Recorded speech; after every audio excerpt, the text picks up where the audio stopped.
कराची के इलाके गुलशन मेमार में पानी चोर माफिया के खिलाफ कार्रवाई के दौरान water corporation anti thief team को सख्त मज़ाहमत का सामना है, जबकि कार्रवाई के दौरान इलाका फायरिंग से गूंज उठा।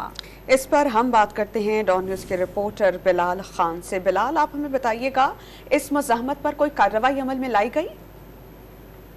जी बिल्कुल, देखिए गुलशन मेमार जंजाल कोट के करीब water corporation anti thief team की जानिब से ऑपरेशन शुरू किया गया था कि मुबैना तौर पर जंजाल कोट के करीब होने वाले ऑपरेशन के दौरान वाटर माफिया की मज़ाहमत सामने आई है। इलाका शदीद फायरिंग की आवाज़ से गूंज उठा। इलाके में शदीद फायरिंग के बायस कशीदगी और खौफनाक फैल गया, जिसके बाद SSP बैस की जानिब से वाक़ई की इत्तला पर पुलिस टीम रवाना कर दी गई है और पुलिस की भारी नफरीत मकाम पर अब पहुंची है और ऑपरेशन का आगाज कर दिया गया है। जो भी इसमें मुलव्विस होगा उसके खिलाफ कानूनी कार्रवाई की जाएगी। Water corporation anti theft team को सख्त मज़ाहमत का सामना है और इस हवाले से कानूनी कार्रवाई भी की जाएगी। बिलाल, बहुत शुक्रिया आपका।